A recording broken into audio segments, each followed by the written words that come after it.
Have you ever entertained the notion that a creature of the earth might possess a wisdom that far outstrips our own? Deep within the jagged, unforgiving vertebrae of the Colorado Rockies, there exists a legend of a solitary woodsman whose life was salvaged not by his own survival instincts, but by the inexplicable defiance of his pack animals. 3 headstrong donkeys, usually the very definition of reliable, suddenly turned mutinous, forsaking the safety of the beaten path to drag their master toward a precipice that promised only a cold, rocky grave. At the time, the man was certain his loyal companions had succumbed to a sudden, violent madness. However, what he discovered at the base of that shadowed canyon would not only shatter his understanding of the animal kingdom but would fundamentally rewrite the trajectory of his existence. The wind did not merely blow through the Uncompahgre Gorge. It shrieked like a spectral predator, carrying the biting, crystalline scent of an early and merciless winter. It was November of 1888, a year that had already proven its cruelty to the settlers of the high country. Lucas Montgomery was a man forged by such environments, a soul who found the silence of the frost-coated peaks far more agreeable than the hollow cacophony of human society. He was a mountain of a man, broad-shouldered and towering, with a beard that resembled a tangle of rusted iron wire and eyes that had been bleached by the sun and wind to a sharp, penetrating shade of gray. A veteran of a conflict that had nearly torn the nation asunder, Lucas had retreated into the isolation of the San Juan Mountains after the war.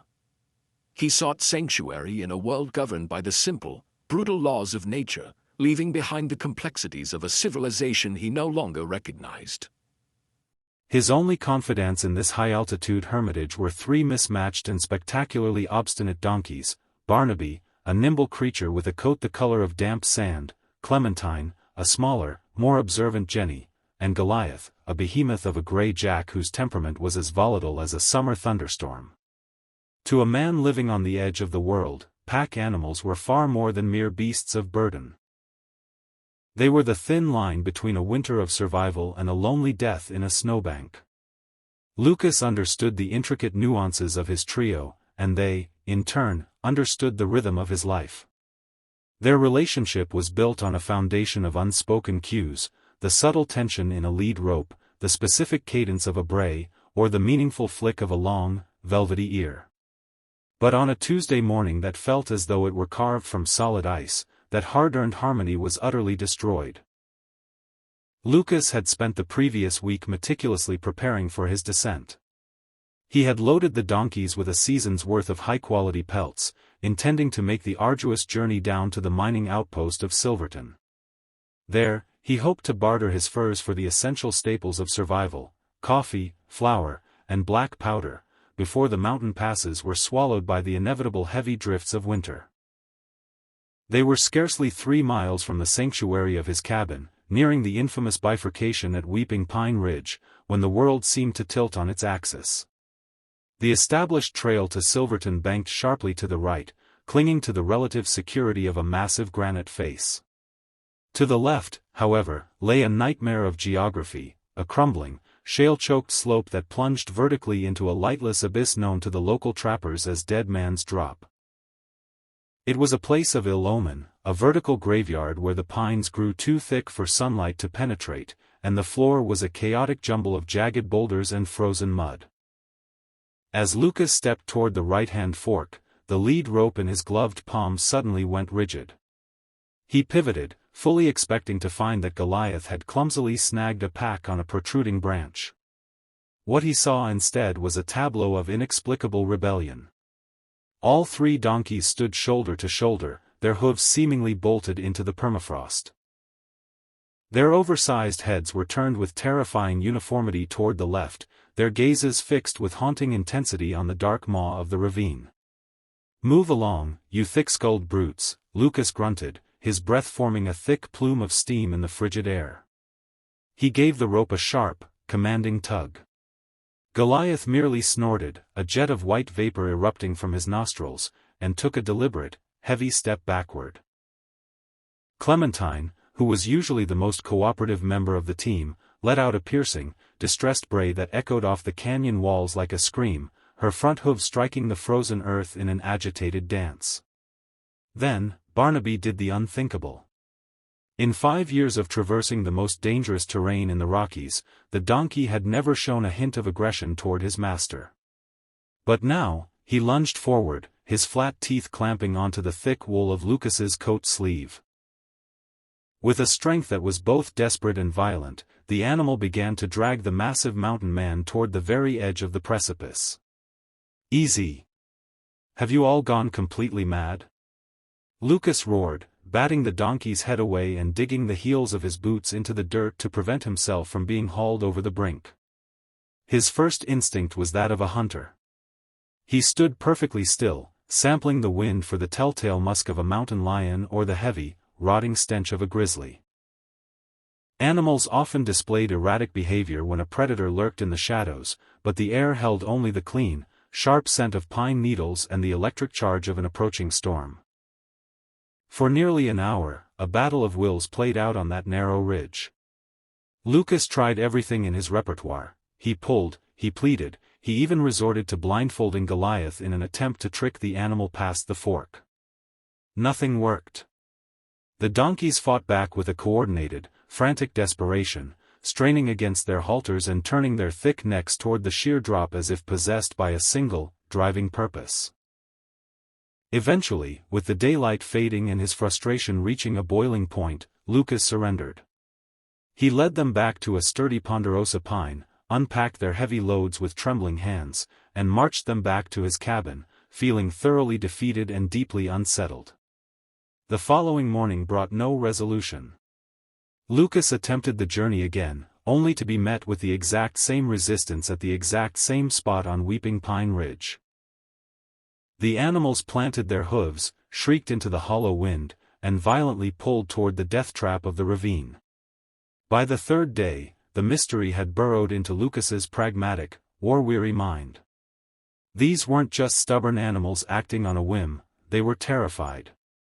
They were urgent. They were trying to communicate a truth that he was too blind to see. "Fine," Lucas muttered on the morning of the third day, sliding his Winchester rifle from its worn leather scabbard and checking the mechanism with a practiced thumb. "Let's find out what sort of devilry you found down there."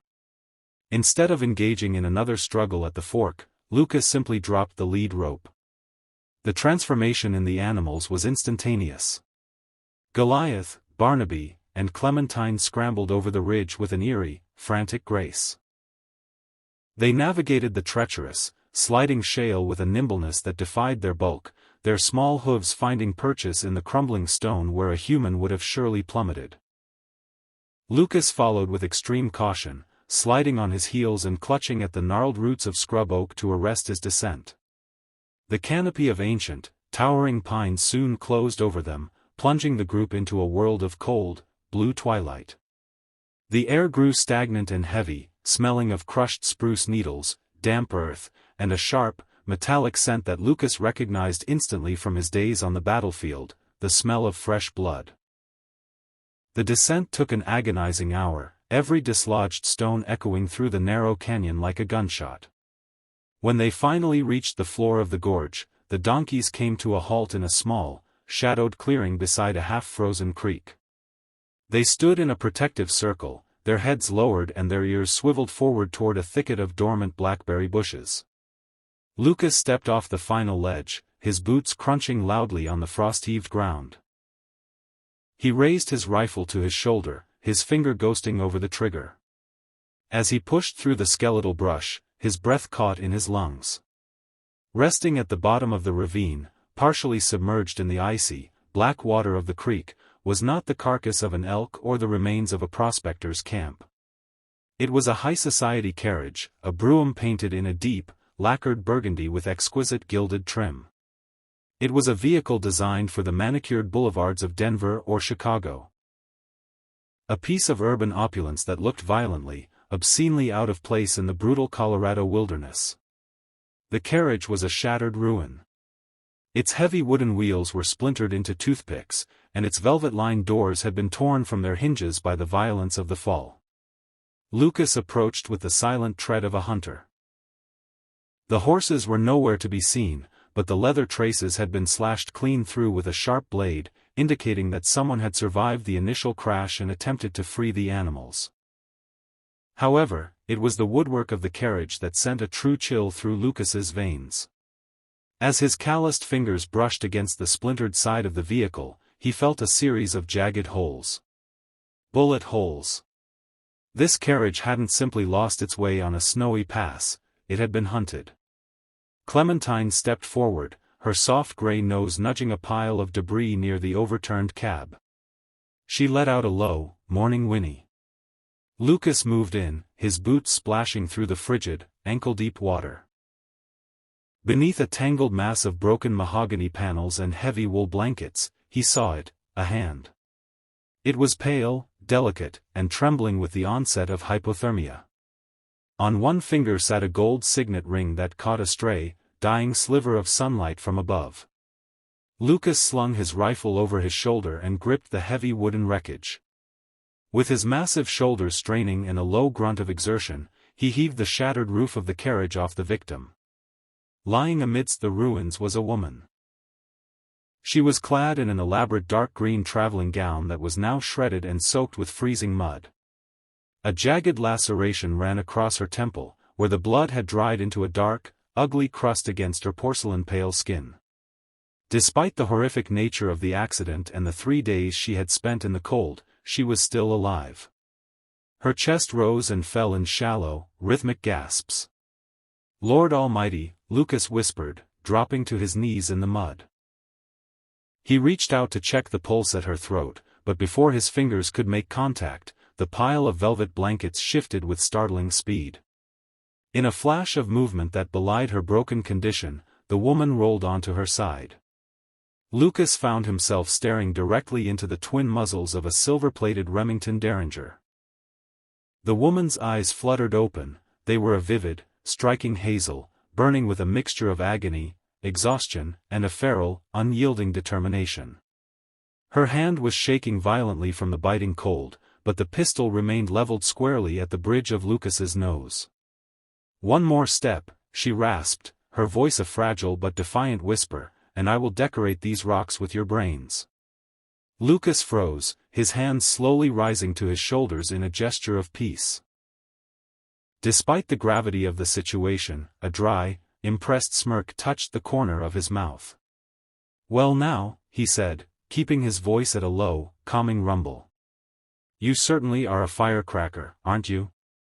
You might want to lower that iron, miss. The only thing I'm looking to take today is you, away from this cold. You've been down here for 3 days. It's a literal miracle you haven't turned into a block of ice." The woman's gaze darted from Lucas's weathered, bearded face to the 3 donkeys standing like silent sentinels behind him, then back to his eyes. She seemed to be conducting a silent, desperate interrogation, trying to discern if this fur-clad giant was a savior or one of the men who had sent her over the cliff. Finally, the sheer weight of her exhaustion won the battle. Her eyes rolled back, the Derringer slipped from her numb fingers into the creek with a soft splash, and she collapsed into unconsciousness. Lucas let out a breath he hadn't realized he was holding. He moved with practiced efficiency, stripping off his heavy wool coat and draping it over her shivering form. As he moved to lift her, he noticed a heavy iron chain protruding from the sleeve of her ruined dress. He followed the chain down to her left wrist, where it was secured by a thick steel cuff. The other end of the chain was padlocked to a heavy black iron lockbox, about the size of a family Bible, which was wedged beneath the carriage seats. Whoever this woman was, she was quite literally shackled to her secrets. Lucas knew he couldn't leave the box behind, and he certainly didn't have the tools to pick a heavy Chicago-manufactured steel padlock in the middle of a ravine. With a heavy sigh, he retrieved a small hatchet from his belt, placed the chain over a flat boulder, and brought the blade down with a deafening, metallic clang. The link shattered. He gathered the woman into his arms, surprised by how light she felt, as fragile as a bird against his massive chest. He carried her to Goliath. The great gray donkey, usually prone to biting or bucking if he felt his load was unbalanced, stood perfectly still. His ears were pinned back in a display of intense concentration as Lucas gently laid the woman across the saddlebags, securing her with soft rope to ensure she wouldn't slip during the ascent. He then hoisted the heavy iron box and strapped it to Barnaby's back. "All right, boys, Clementine," Lucas said, looking up at the nearly vertical slope of shale and rock. "You dragged me down into this hole.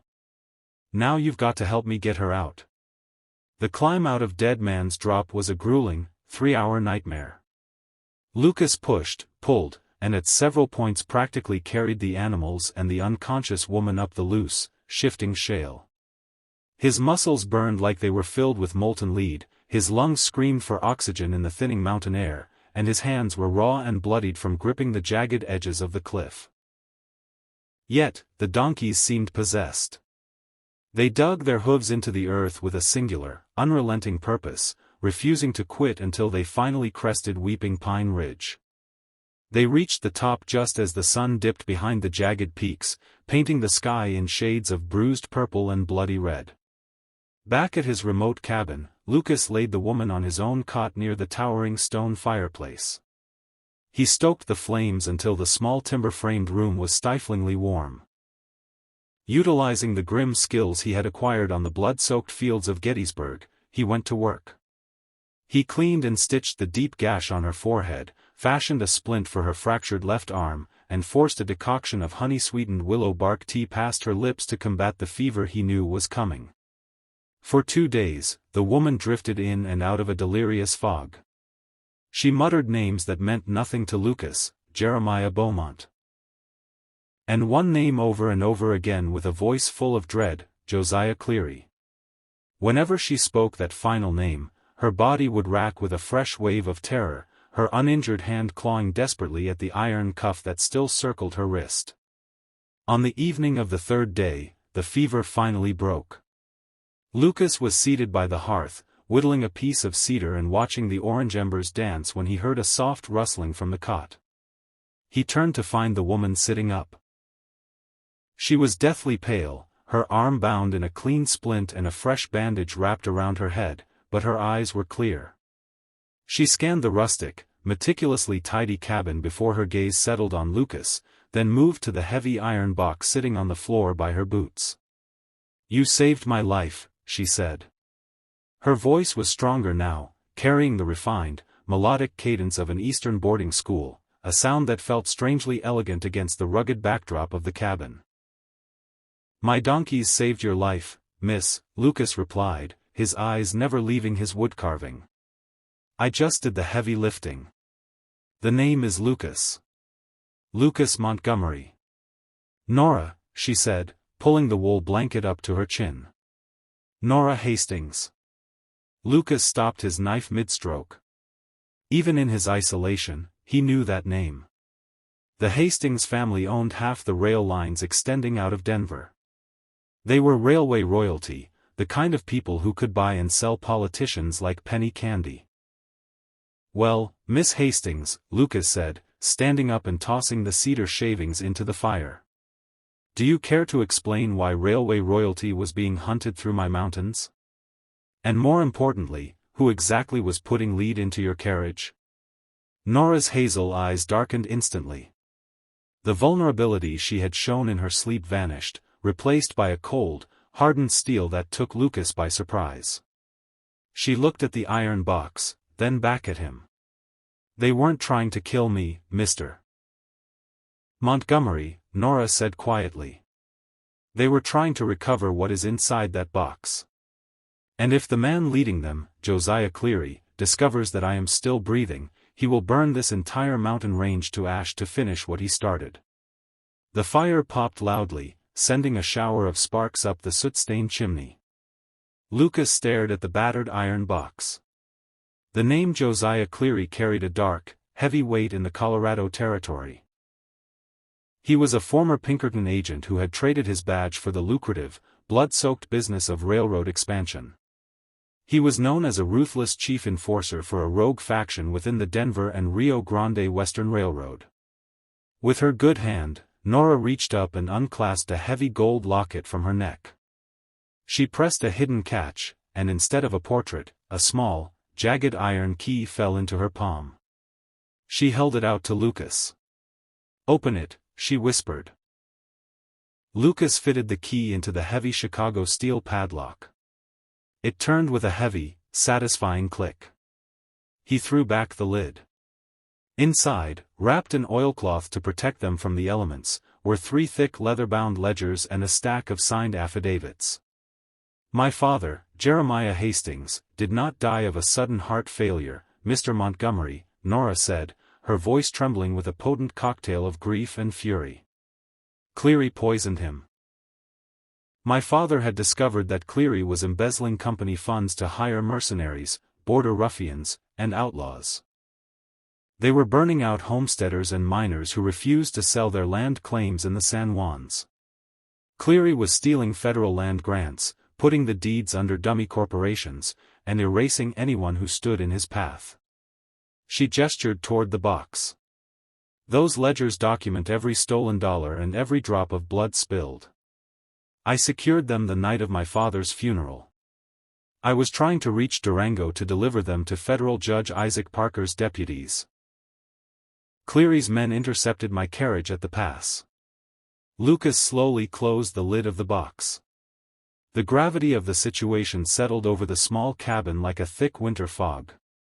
If Cleary knew Nora had survived the plunge into the ravine, he wouldn't just send a few hired guns, he would send a small army. Over the next week, a massive snowstorm locked the mountain in a white embrace, buying them precious time. As Nora's strength returned, the image of the spoiled Denver heiress faded. In her place emerged a woman of profound grit.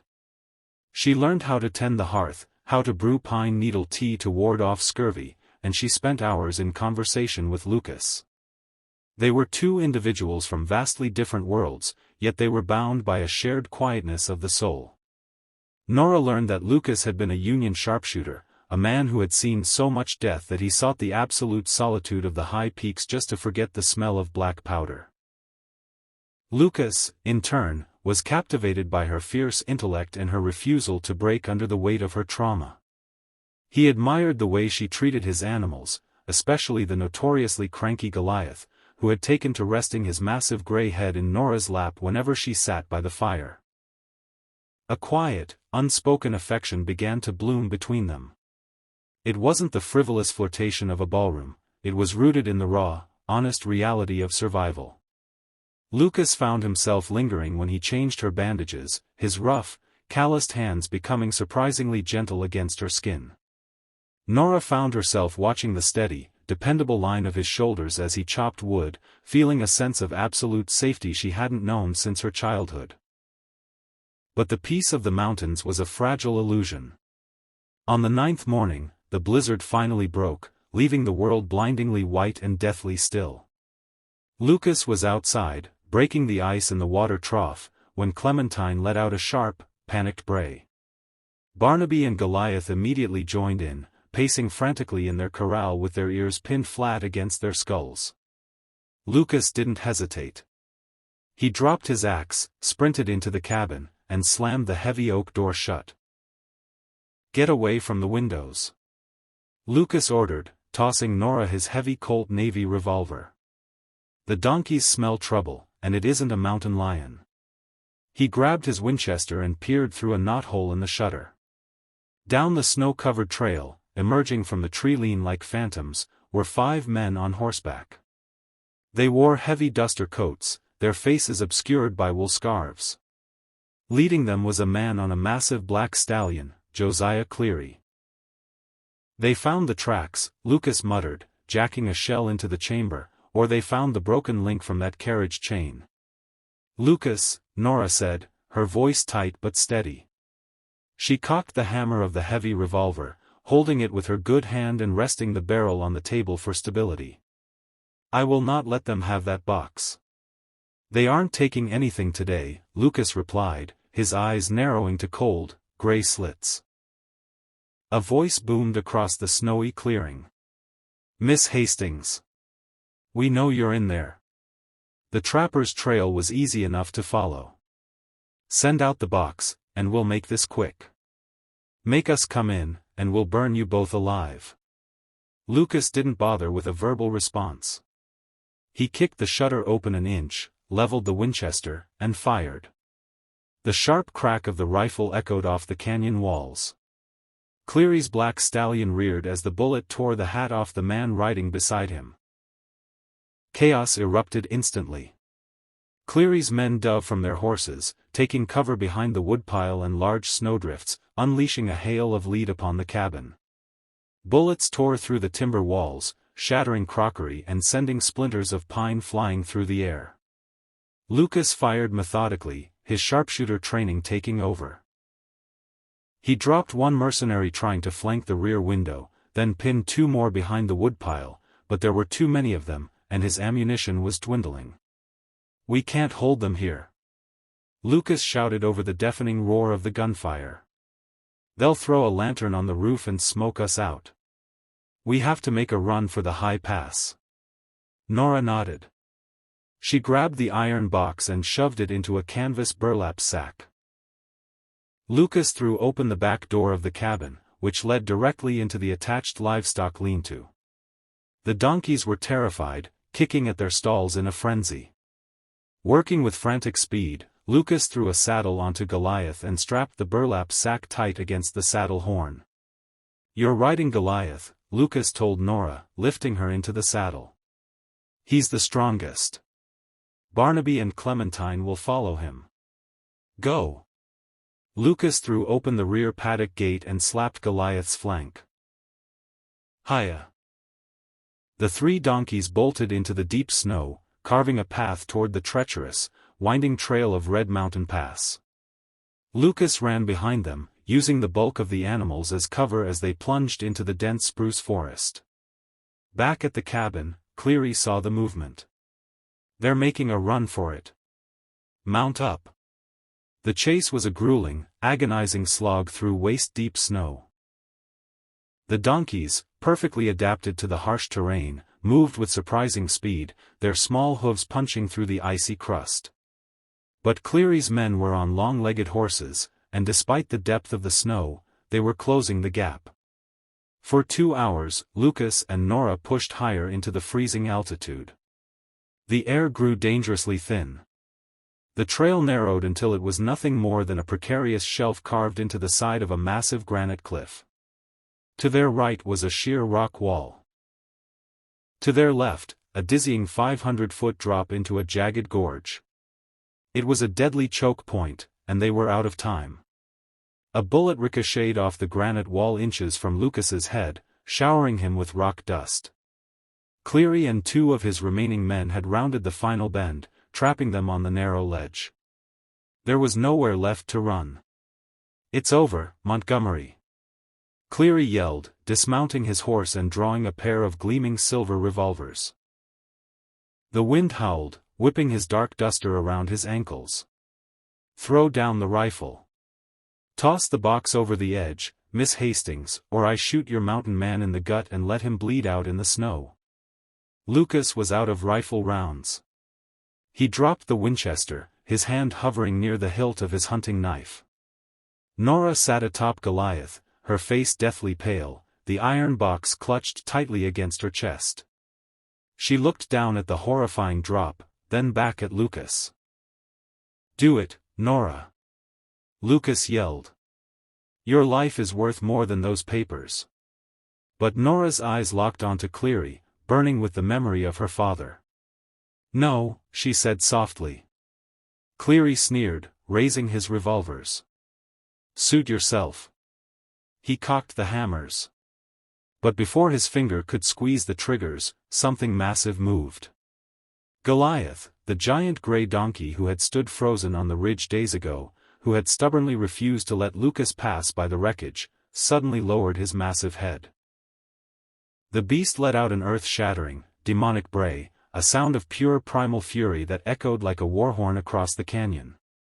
Instead of bolting away from the gunfire, Goliath charged. He lunged forward on the narrow, icy ledge. Cleary's eyes went wide with shock. He fired blindly, the bullets grazing the donkey's thick shoulder, but 1,000 pounds of angry muscle and bone was already in motion. Goliath hit Cleary square in the chest. The impact lifted the ruthless enforcer off his boots.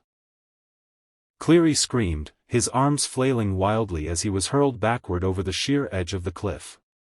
His scream faded into the roaring wind, swallowed by the abyss, just as Nora's carriage had been.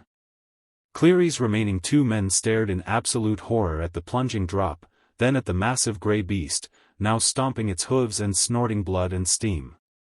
Without a word, the mercenaries dropped their weapons, mounted their horses, and fled back down the mountain in a blind panic. Silence fell over the pass, broken only by the howling wind. Lucas rushed forward, grabbing Goliath's bridle to steady the trembling animal. He checked the graze on the donkey's shoulder. It was shallow, a lucky flesh wound. He looked up at Nora. She was shaking violently, tears finally streaming down her dirt-smudged cheeks. Lucas reached up, wrapping his massive arms around her waist, and pulled her down from the saddle, burying his face in her coat. "You're safe," he whispered fiercely. "It's over." Nora clung to him, her fingers digging into his broad back. She looked at the 3 donkeys, Clementine, Barnaby, and the heroic Goliath, who was now calmly chewing on a frozen patch of scrub oak as if he hadn't just thrown a man off a mountain. "They brought us here," Nora whispered, looking around the treacherous pass. "They brought you to me, and they saved us both." 4 days later, Lucas and Nora rode into the booming town of Durango. They walked straight into the federal marshal's office and placed the iron box on the desk. The revelation of the ledgers sent shockwaves through the Colorado territory. Cleary's mercenary ring was rounded up, corrupt politicians were indicted, and the stolen land grants were returned to the homesteader families. Nora inherited full control of her father's railway empire, securing her place as one of the wealthiest and most powerful women in the West. Denver society fully expected the young heiress to return to her mansions and silk ball gowns. They waited for her to take her rightful place among the elite, but Nora Hastings had been fundamentally changed by the mountain and by the man who lived upon it. She sold the Denver mansion. Instead, she purchased a massive, sprawling tract of pristine valley land at the base of the San Juan Mountains, miles away from the smoke and noise of the city. There, a grand but rustic timber ranch was constructed. On the wide porch, overlooking a meadow framed by snow-capped peaks, Lucas Montgomery sat in a rocking chair, whittling a piece of cedar. He was no longer a solitary mountain man hiding from the world. Beside him sat his wife, Nora, her hazel eyes bright with life, a gold locket resting over her heart. And out in the green, sunlit pasture, grazing on the sweetest clover money could buy, were 3 incredibly spoiled donkeys. They never had to carry a heavy pack again, living out their days as the undisputed kings of the valley, the stubborn, brilliant beasts that had pulled 2 lost souls together right at the edge of the world. If you were moved by this incredible true tale of survival, romance, and 3 heroic donkeys, please show your support by hitting that like button and sharing this story with your friends. Be sure to subscribe and ring the notification bell so you never miss another wild ride through history. What would you have done if you stumbled upon that wreckage in the ravine? Let us know your thoughts in the comments below.